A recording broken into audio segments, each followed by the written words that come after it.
Salam selamat pagi Jemaat IBC. Bertemu kembali pagi hari ini. Apa kabar? Kiranya damai sejahtera selalu melingkupi kita semua. Kita akan merenungkan firman Tuhan, namun sebelumnya mari kita datang kepada Tuhan di dalam doa.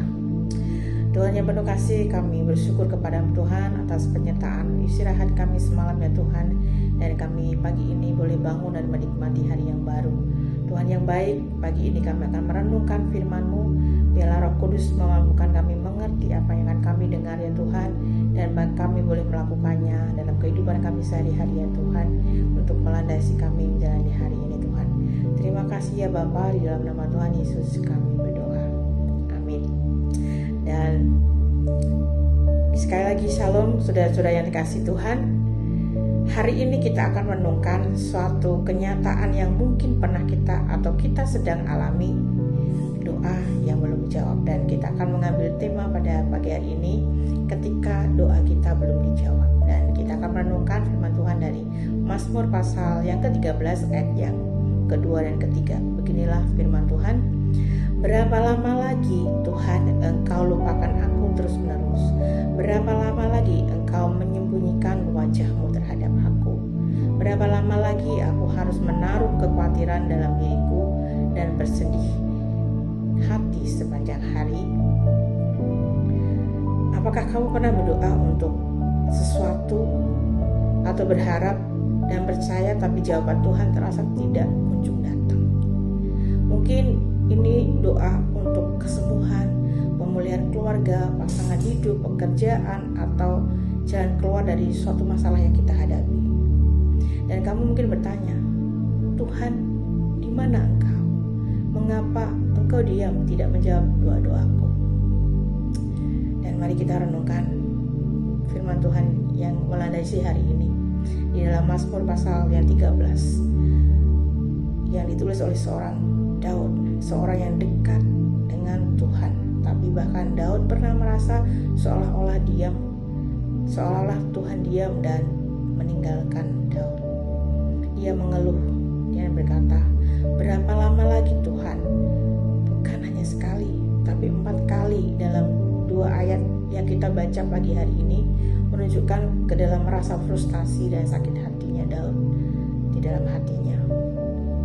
Tapi dari Mazmur ini kita belajar 3 kebenaran yang penting dan bagaimana menyikapi doa-doa kita yang belum dijawab oleh Tuhan. Yang pertama, kita mau belajar Tuhan tidak pernah melupakan kita. Ketika jawaban doa tertunda, mudah bagi kita berpikir bahwa Tuhan tidak peduli. Tapi kebenaran firman Tuhan berkata, dapatkah seorang ibu melupakan anaknya? Sekalipun dia melupakannya, aku tidak akan melupakan engkau. Itu perkataan firman Tuhan di dalam Yesaya 49 ayat yang ke-15. Tuhan bukan hanya mendengar doa kita, Dia memahami isi hati kita. Terkadang kita mengukur kasih Tuhan dari seberapa cepat Ia menjawab doa-doa kita. Tapi kasih Tuhan bukan tentang kecepatan jawaban, melainkan tentang kedalaman penyertaan Tuhan dalam kehidupan kita. Saat Tuhan diam, bukan berarti Dia absen. Dia bekerja di balik layar, memproses kita, memurnikan iman kita, dan menyiapkan jawaban terbaik. Poin yang kedua, Tuhan sering bekerja lewat penundaan. Penundaan bukan berarti penolakan. Ingat cerita Lazarus di dalam Yohanes pasal yang ke-11, ketika Maria dan Marta, saudara Lazarus, mengirim pesan kepada Yesus karena Lazarus sakit. Yesus sengaja menunda datang. Akibatnya Lazarus mati. Tapi Yesus datang dan membangkitkan Lazarus dari kematian yang sudah 4 hari lamanya. Penundaan itu ternyata bagian dari rencana mujizat Tuhan.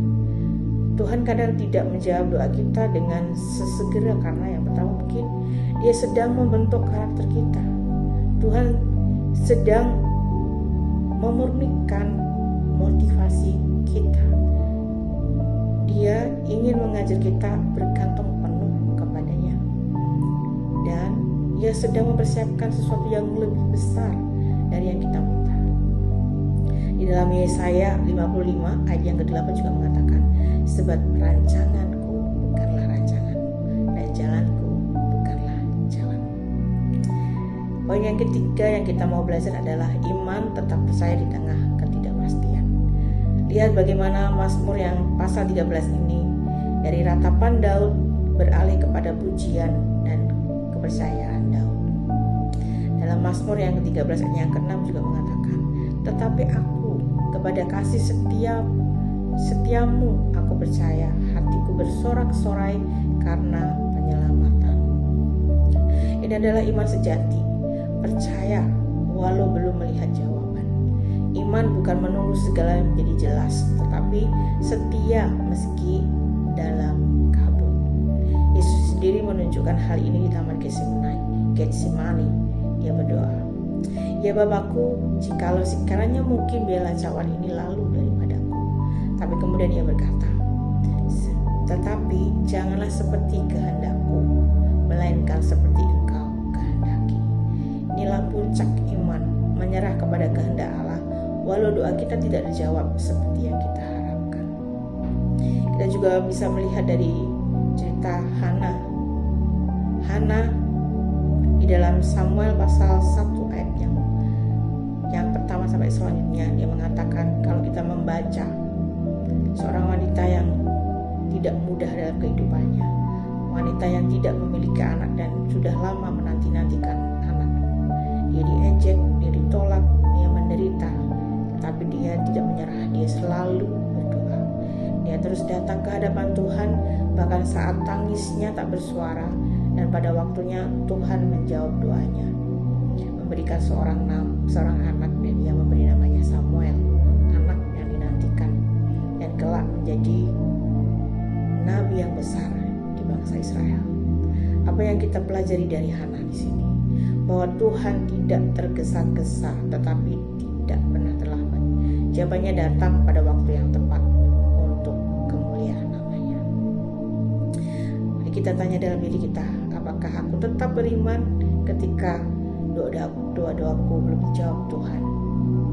Kemudian kita juga bertanya, apakah aku percaya bahwa Tuhan sedang bekerja meski aku belum melihat hasilnya?